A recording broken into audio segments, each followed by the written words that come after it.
Just remember the truth of Jesus' love when all is said and done. When all is said and done.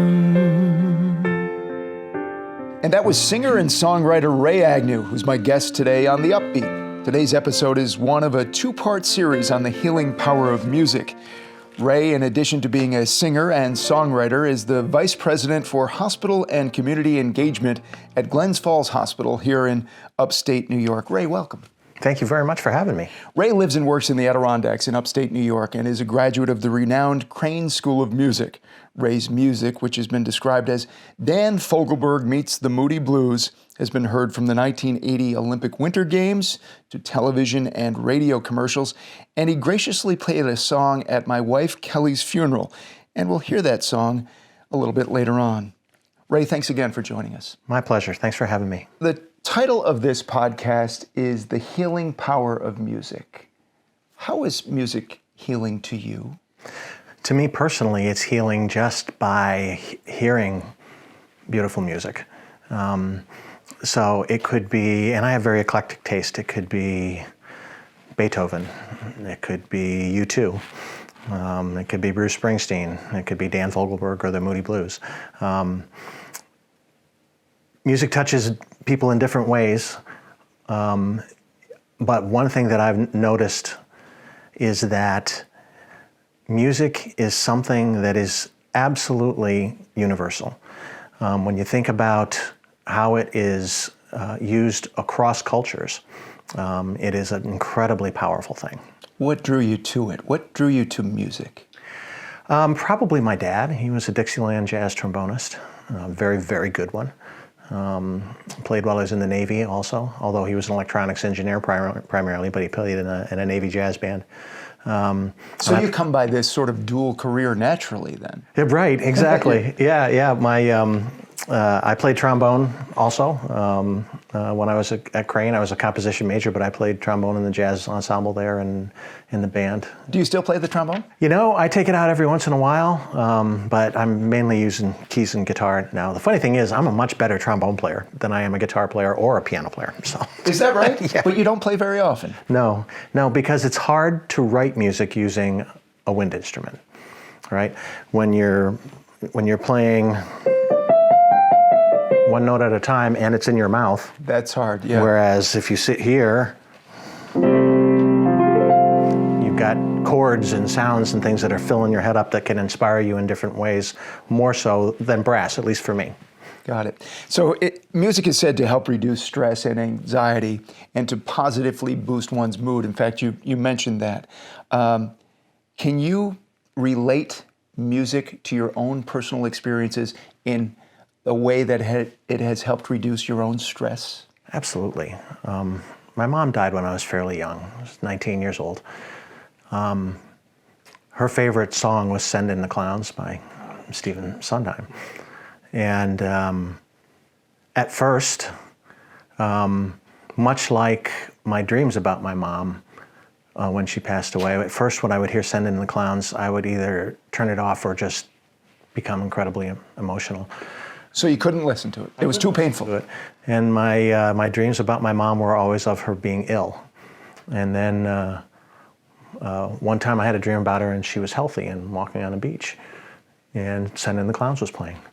And so now when I hear Send in the Clowns, I may still tear up a little bit. I still may get a tear, but it's a beautiful, beautiful thing. So your mom passed when you were 19? Yes. Had she been sick for a long time before that? She had metastatic breast cancer.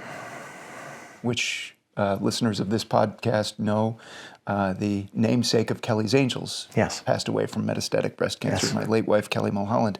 So she was a wonderful, wonderful woman. You still think about her often, and you All the think time. about her in particular as it relates to that song, certainly. I do, yep. And she's the one that got me into classical music because she loved classical music. Did that song play at her funeral?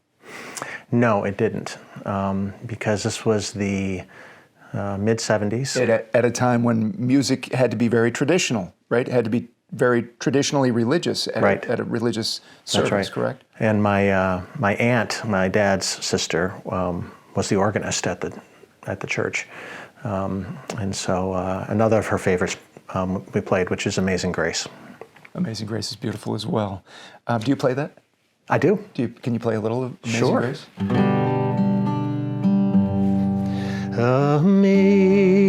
Amazing grace, how sweet the sound that saved a wretch like me.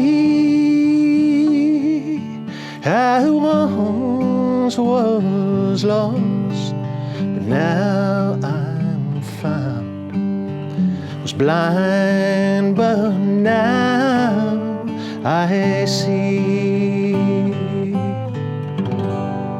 Beautiful, and I think we can all relate to that because we think of those times in our lives when we've heard it and it has moved us. You at your mom's funeral, does it still bring you there? Is music that powerful that it was, how many years ago you lost your mom? 1977. So 35 years, 45 years now? 45, yeah. And does it still take you to that place when you hear that song, whether you're performing it or not? Yes, absolutely. Our senses are amazing things. Think about how a sense of smell will take you back somewhere. So music has the same effect on folks for sure. This is a podcast about perseverance, and we often hear that musical performers have to persevere, that there are a lot of rejections through the years. Have you experienced those as it relates to your music? I have tried to be a singer-songwriter for a very long time, and that's why I'm a hospital vice president. But I'll never stop trying. At first it was hard, back in the old days of literally sending tapes out and trying to get a nibble somewhere. As a trombonist, looking for, what was your goal when you were playing the trombone at the Crane School of Music? Well, I started out as a music education major and switched to composition because I was young and thought that they'd be hiring composers, I guess, when I graduated. But once I really concentrated on composition, then it became songwriting and instrumental scoring for plays, because I minored in dramatic arts, and so I wrote a lot of music for plays, incidental music for plays, thinking maybe someday it would become film scoring or something. Sure. Something like that. Do you still aspire to that? Recently, I worked with Maury Thompson. I think you know Maury. Sure, And he did a documentary on the life of Charles Evans Hughes, and I wrote the incidental music and a theme song for that Did you documentary. Enjoy it? Oh, I had a blast. When we think about, what year did you graduate from college?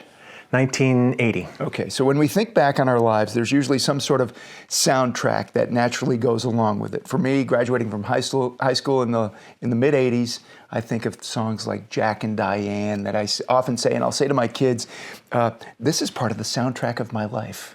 What are the songs which might be the soundtrack of your life? Sure, songs like Another Old Lang Syne by Dan Fogelberg. Nights in White Satin by the Moody Blues, and I'm just a singer in a rock and roll band by the Moody Blues. But I also really became in love with R&B and funk in the 70s, and I actually played in a band called Funk Incorporated. I played trombone and keyboards in a band called Funk Incorporated. And so anything by Earth, Wind & Fire. So you do have that's quite a range. Yeah, I like a lot of different kinds of music. Do you think of, you mentioned Send in the Clowns, which is very poignant to you because of your mom's love for the song. How about, are there times in your life where you can associate a very specific song to a very specific event? Oh boy. Weddings, funerals? Funerals and weddings, yeah. Well, because people know I was a songwriter, there's songs that I've written specifically for weddings. Oh, is that right? Yeah. So some of those come to mind. But in terms of popular songs that people request at weddings, for the wedding ceremonies, when my friends were getting married, now I don't play too many weddings anymore. But one that was asked for all the time back in those days was a song called Longer by Dan Fogelberg. Longer than there have been fishes in the ocean, higher than any bird ever flew, longer than there have been stars up in the heavens, I've been in love with you. Yeah, it's a great song. And tell me, how do you go about writing a song? What inspires you to write a song? Well, people, love, current events, stories. I recently wrote a piece of music with, and I haven't collaborated a lot, but this was an awful lot of fun, with a friend from high school that we reconnected on Facebook a few years ago. And her nephew passed away from cystic fibrosis, and she wrote a beautiful poem for him. And that really fit him. He was into motorcycles, and so that one, her words inspired me, and I heard some music in my head and sat down and hammered it out. What's it called? Heaven's Highway. Heaven's Highway. Yeah. You proud of it? I'm very proud of it. Can you play a little? Sure.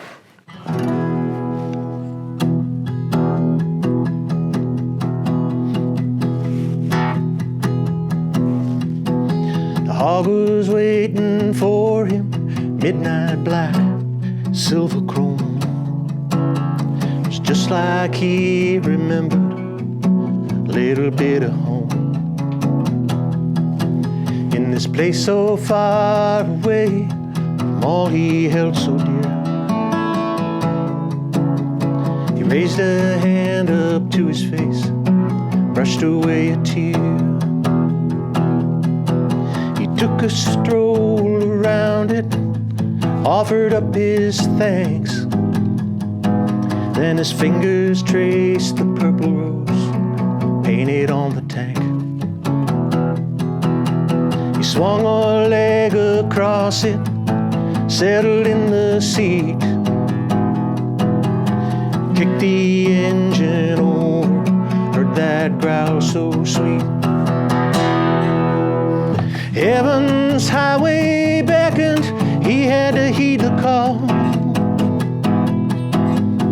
Brave beyond measure, not afraid to fall. And though his breath had failed him, still he was standing tall. Heaven's highway beckoned, he had to heed the call. Heaven's Highway. Beautiful. That's about a young man who passed from cystic fibrosis. From cystic fibrosis, yeah. And when you write these songs, when you perform these songs, do you think of him? Do you think of those things? I mean, we'll talk a little bit more about this, you performing or playing a poignant, beautiful tune at Kelly's funeral. But then when you go on and play these, do you think of those people? Do you think of Absolutely, yeah. I guess there's two things that pop into my head immediately when it's something like the one I just did. The young man himself, and wanted to make him proud by singing it really well. That's important, right? Yeah. If you're a performer, you need to focus on that. You're a newsman, you want to make sure that you're accurate and also that you look great and you're getting the message across to people when you're on TV. It's very similar as a performer. You want to get that message across in the best way you possibly can. We're talking about the healing power of music. You're listening to The Upbeat, and we're joined by Ray Agnew. And we'll continue in just a moment. Support for Kelly's Angels comes from the New York State Police Investigators Association, which is the plainclothes detective branch of the New York State Police, with more than 1,000 investigators in its ranks. Learn more at nyspia.org. Sports Physical Therapy of New York, where care in motion is our commitment to go above and beyond, whether it's helping patients recover from pain or injury, creating a place where employees can flourish, or giving back to our communities. Learn more at sptny.com. And from Noble Ace Hardware in South Glens Falls, New York, which offers competitive pricing and high-quality products for just about anything you need. For more than 30 years, the team at Noble Ace has delivered on its promise to be the most helpful hardware store in town by providing excellent customer service that exceeds expectations and reflects family values during each and every visit. Now back to my dad's interview. We're talking about the power of music. Before we get back to my conversation with musician Ray Agnew, I wanted to check in with psychologist and parenting expert Dr. Randy Kale to get his thoughts on how music can affect children in particular. Do you believe in the healing power of music? Does music play a role at all in either the therapeutic aspect of music or just the escape part of music? Personally, how do you feel about music as playing a role in? I think music is like a tool that can be used either way. If I'm caught in a sadness or anger and I find music that connects with that, then it becomes a bit dangerous because I repeat that theme over and over and I cry to it and I cry to it and I cry to it. So that's to me the downside, because if you find somebody, a teenager or an adult who's angry or sad, and you ask them what they listen to, well, they listen to music that connects with that emotion. So on the other hand, the flip side of that would be there's a lot of music that can kind of transition us to a much better place, that can be quite profound. And so in that sense, it's useful. And I'm often encouraging clients to listen to, develop a playlist, listen to music as well as to podcasts, and, listen to content and music that inspires, that uplifts, that makes you feel better. And so in that sense, I think music can be remarkably valuable and useful. Thanks to Dr. Randy Kale for providing his perspectives on this topic. Now let's get back to my discussion with musician, singer, and songwriter Ray Agnew. Ray, you've been a great friend to me and a longtime supporter of Kelly's Angels, which is the organization behind this podcast. You've also been a great friend to many people here in the capital region of New York. You even gave a part of yourself to someone several years ago, and we'd be remiss not to talk about that, but you gave a kidney to a friend. I did. Donna Davison-Smith, she was our patient experience representative at the hospital. Wonderful, wonderful woman. And she had a number of different health issues that culminated in her being in end-stage Renal failure? Yeah, renal failure. And when I heard about it, I just thought, well, I'll be tested. Not necessarily thinking, Sure, but I'll be tested. And as it turned out, I was the right match for Donna, and she's going strong. I know you personally. Our listeners don't know you personally, presumably, but it doesn't surprise me that you did that. Did you surprise yourself at all? That's an interesting question, Mark.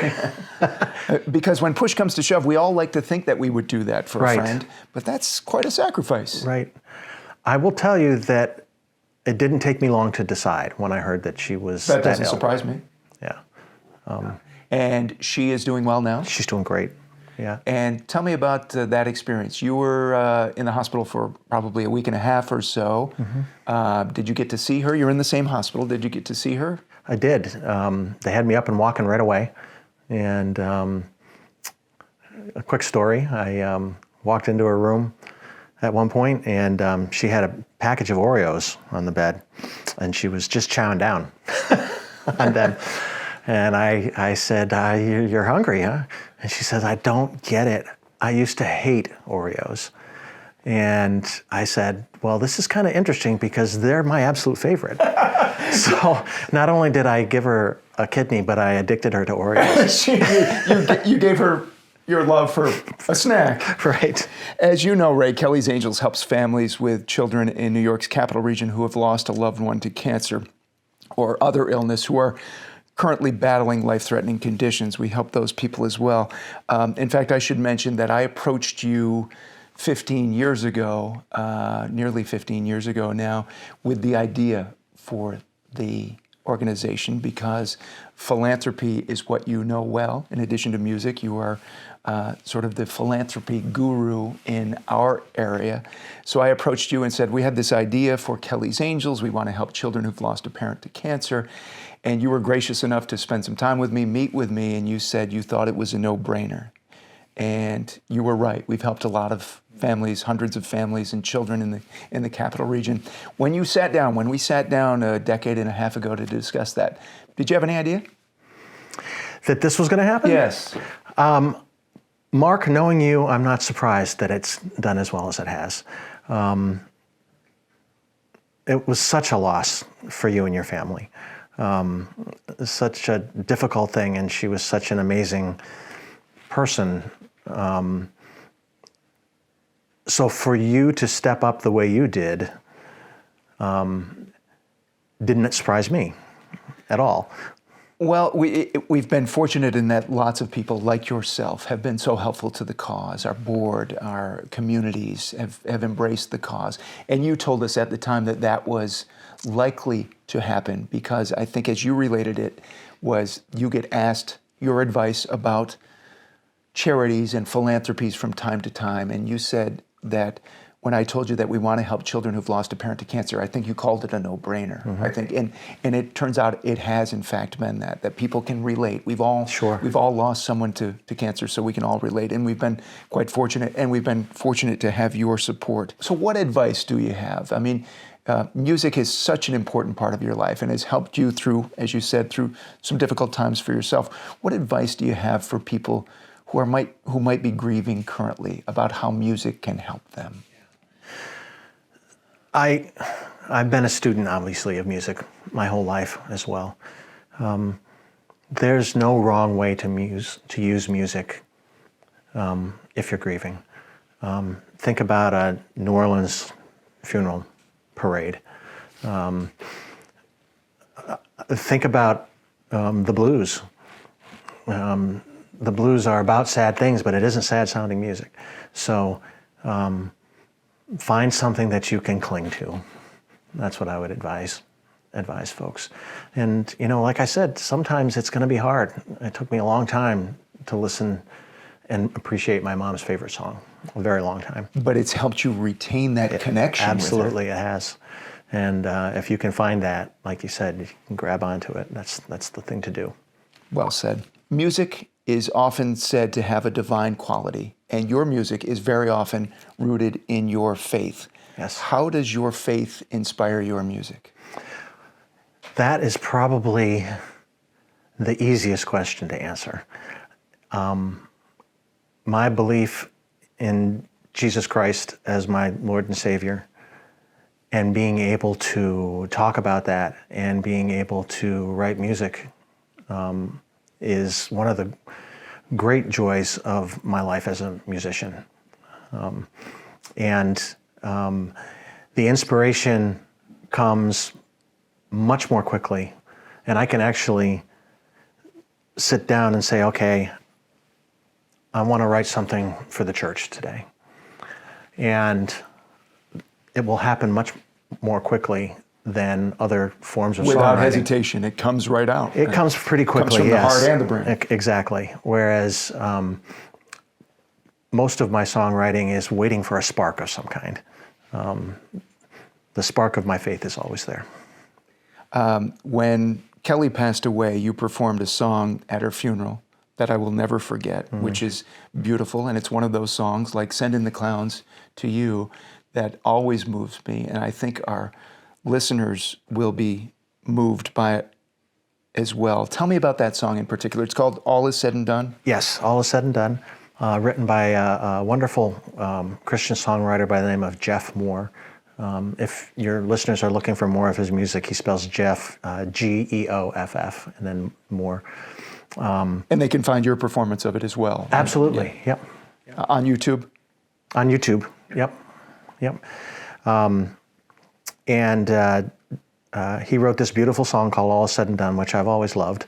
I had the great good fortune to spend a little time in Nashville, and I played a short 3-song set at a place called Rocketown, which is Michael W. Smith's venue there, Michael W. Smith. For your listeners who know Christian music, they'll know that name right away. And another Christian music personality, Billy Smiley, was in attendance and invited me to come back down and do a little work. And when I mentioned, one of my favorite songs of all time is All Is Said and Done, he said, well, I know Jeff Moore. I produced that record. So we made our own recording of it and shot a video of it at Christ Church United Methodist in Glens Falls. We're going to ask you to play a little bit of it, but remind me of the lyrics. Remind me of some of the lyrics. Yes. When the music fades into the past, when my days of life are through, what will be remembered of where I've come when all is said and done? Isn't that really what it's all about? Absolutely. It's, we often hear it's cliche, but we often hear the dash. The dash is the most important part of our lives. It's the dash on the tombstone, which delineates between the time we were born to the time we died. But the dash is when all is said and done. When all is said and done. We're going to close this episode with you performing All Is Said and Done. And I think our listeners are in for a treat. I think they will be moved. And if, as they listen to it, they can think of perhaps their own place in life, their own legacies. And I'll be thinking about Kelly because when you played it at her funeral in 2007, there wasn't a dry eye in the funeral in the church to begin with, but then that provided the memorable punctuation to that day and continues to for me and my family. So I want to thank you for joining us here tonight. I want to thank you for performing that, and I want to thank you for being such a friend of Kelly's Angels. What a great organization. Thank you very much.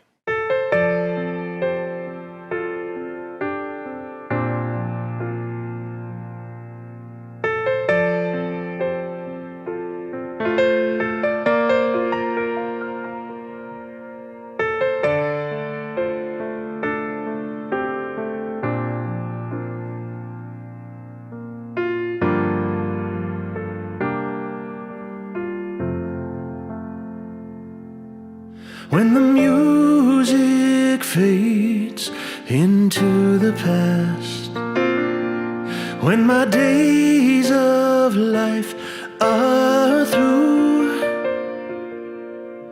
what will be remembered of where I've come when all is said and done? Will they say I loved my family, that I was a faithful friend, that I lived to tell of God's own Son when all is said and done? Of how I long to see the hour when I would hear that trumpet sound, rise to see my Savior's face, see him smile and say, well done. You can forget my name and the songs I've sung, every rhyme and every tune.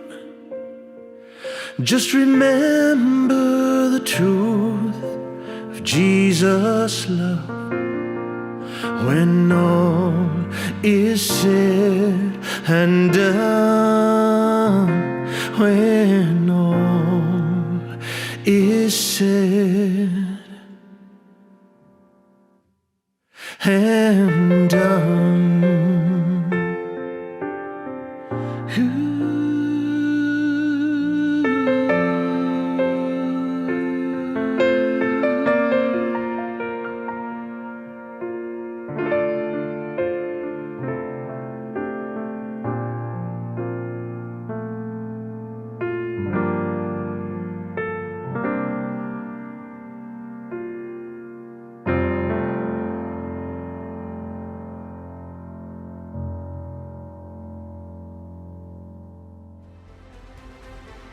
Coming up next on The Upbeat is the second and final part in our series on the healing power of music.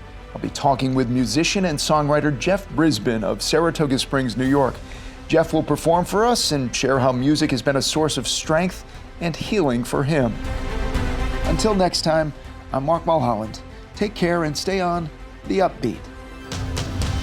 If you enjoy The Upbeat, please subscribe and leave us a review wherever you listen to podcasts. If you have topics you'd like us to cover on The Upbeat, please send your ideas to theupbeatpod@gmail.com. We'd love to hear from you. On behalf of the volunteer board of Kelly's Angels and the families we help who are facing life-threatening conditions, thank you for listening to The Upbeat. Nice job, McKenna Rose. Thanks, Dad. You too.